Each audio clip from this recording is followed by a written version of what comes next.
live on your tablet, phone, and the KUTV app. This is 2 News Live. Great to have you with us. Thanks for joining us on 2 News Live today. I'm Brian Schnee. It is Wednesday, March 13th. Going in depth on a couple things tonight, but also included in that a new lawsuit involving Gabby Petito's family in the Moab City Police Department, should say an amended portion of a complaint to the lawsuit that's been ongoing for years now. What this means, as we go in depth tonight, you can always get in touch with us during the show. You can use a hashtag if you'd like, but I prefer to hear from you sliding into the DMs, as they like to do, on Facebook, X, Instagram, TikTok, wherever you want. Best way to get in touch, or just comment on the live feed on Facebook or on YouTube right now.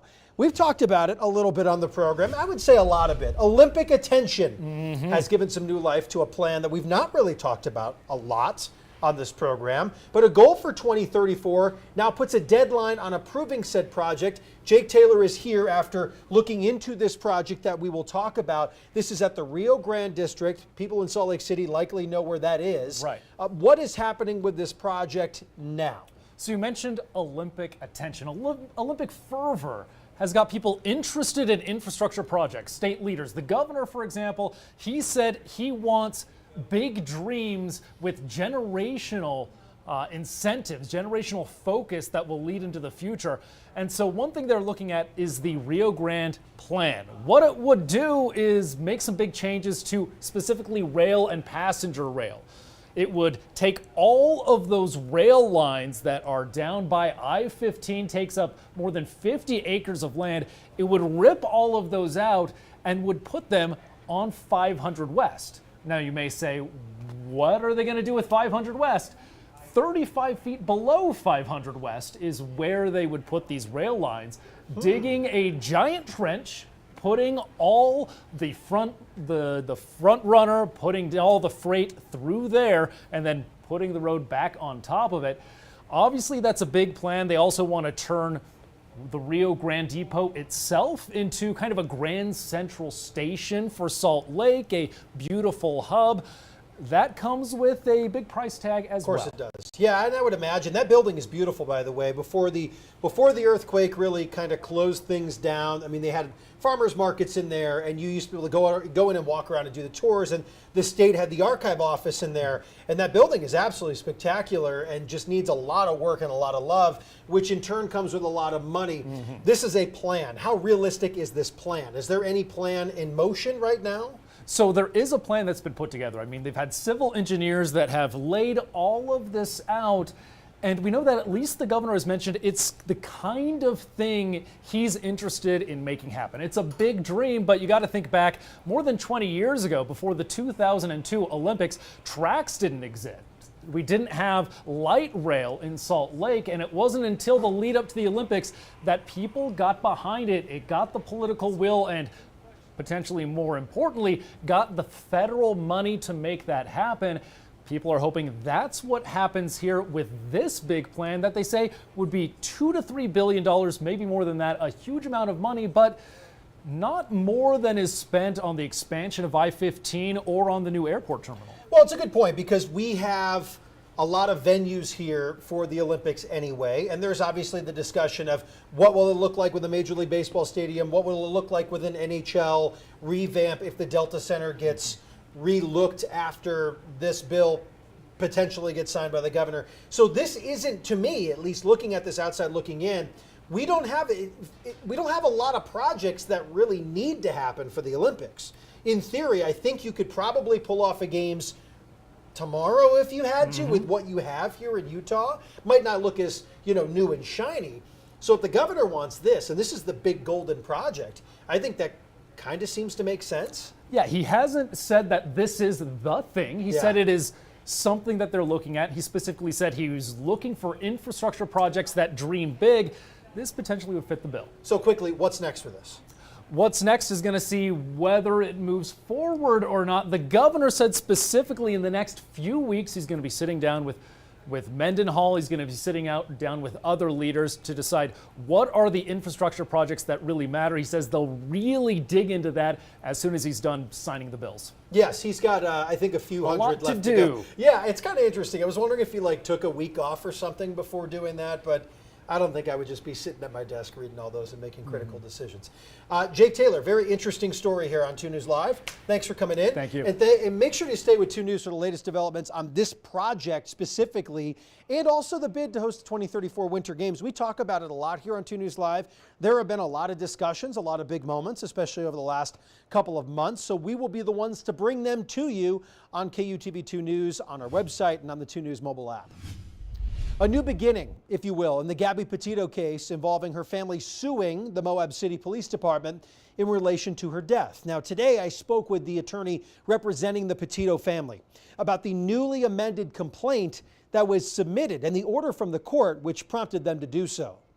The purpose of the second amended complaint was to overcome some obstacles that had been put in our way with moving forward with the wrongful death lawsuit originally. A bond had been required that would require the Petito family to essentially pay upwards of $200,000 just to be able to move forward with the lawsuit. And that bond was required because of a Utah statute that allows for that in cases where lawsuits are brought against individual law enforcement officers. So to get over that hurdle, we agreed with the other side to release the officers in their individual capacities and to focus the claims against Moab City Police Department itself. So what does that mean for the individuals? Does it necessarily mean they are in the clear from this, or they are still looped into the overall grouping? Well, it's their wrongful conduct is still part of the basis for the suit, and they are part of the claims as representatives of the Moab City Police Department. What it means is that they won't be held individually liable in their individual capacities. Brian, where are we in the process right now? After filing this, what comes next? Well, we're in the beginning. This is a new amended complaint, and now Moab City Police Department will have the opportunity to answer and to begin the discovery process. But the Petito family is anxious to get that process moving so that they can have their day in court and find accountability for Gabby.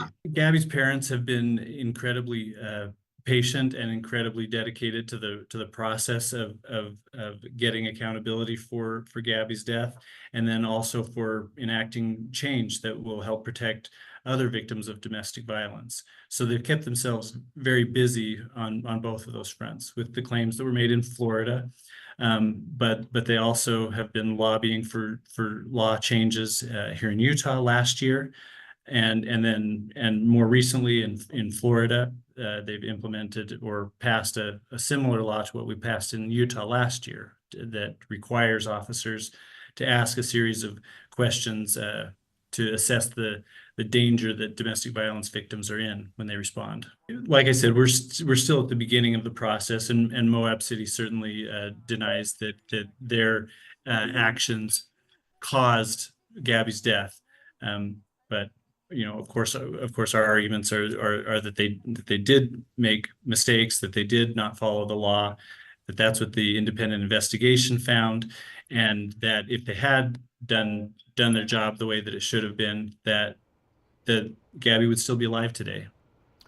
Just a reminder, if you're interested in taking a look at what the Gabby Petito Foundation is doing on behalf of the family, always good to take a look at what they've been up to in terms of cases that have similar feelings to what happened here with Gabby, as we've been covering this story, of course, since Petito disappeared in August of 2021.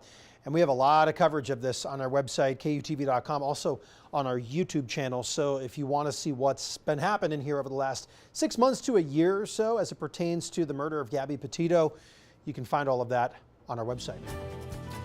Gusty east winds will impact much of the Wasatch Front starting tomorrow morning. That's according to our meteorologists who've been doing the homework. Rocky Mountain Power has a plan in place to make sure their crews are ready to respond to any outages, but they also want to make sure you are prepared at home.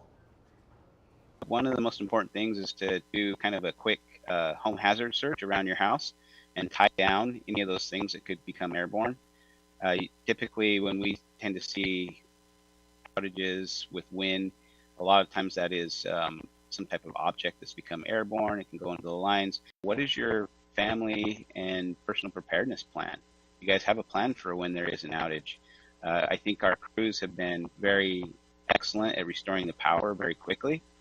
But it's also a good time to kind of go through that and say, if I were to be out for a long time, what would I do? And just to practice those things. If they see any lines down, immediately call 911.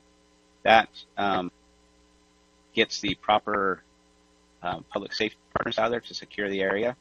And again, they'll call right into us and let us know, and we'll respond as well. Well, if you'd like to see our entire conversation, get more tips from the folks at Rocky Mountain Power, they've got the full interview right now on our KUTV YouTube page. Gusty east winds. I've heard that over the last couple of days because you've been talking about it, letting people know that this is going to indeed happen, and we are basically knocking on the doorstep for those winds to move through. Right, and it's going to be kind of hard to avoid, isolated power outages when we're dealing with some wind gusts near 70 miles per hour, maybe even close to 80 miles per hour in some areas. So yes, we want to make sure everyone's on alert. You've got your phone charged, you're preparing for these strong winds.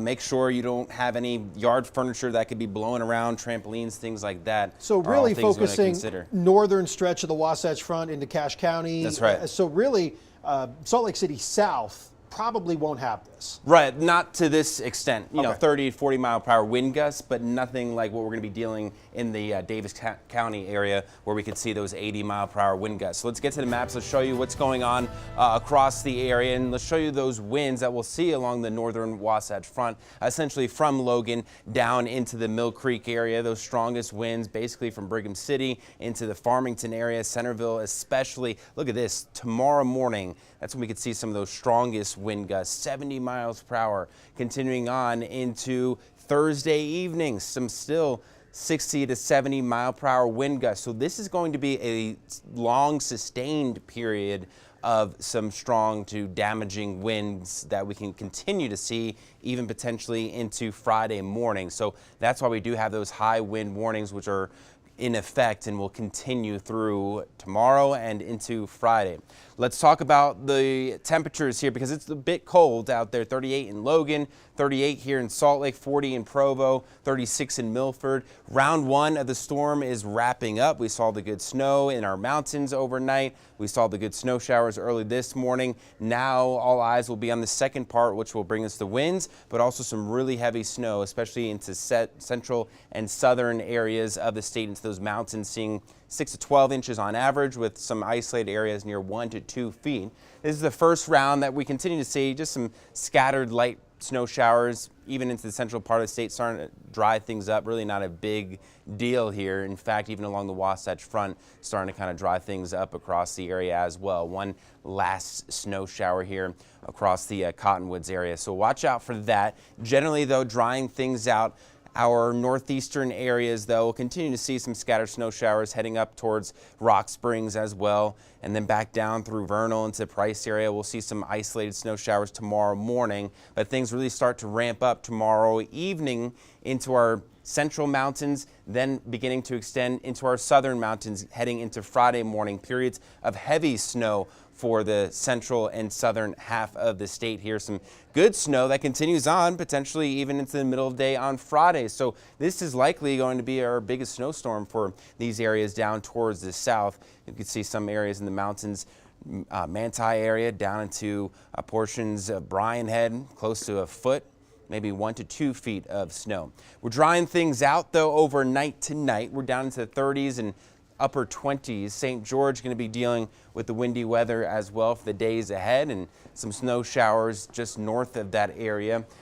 Temperatures though by early next week into the 70s along the Wasatch Front. We've got those first alert weather days tomorrow, as we want to be aware of those damaging winds that will be likely heading through Friday. Still a bit breezy for Saturday, but Sunday looking pretty nice, and next week we start to warm things up a bit. Best thing is to not wait until tomorrow to get your preps underway. That's right at yeah. your house. Garbage can needs to be tucked in as much as it can. Trampoline needs to be secured. Any of your yard furniture that typically blows around will blow around with these wind gusts. In fact, might blow out of your yard and end up down the street. All right, remember to download our 2 News weather app to know about these changes too, hour by hour. Get those updated forecasts, a live radar right on your phone.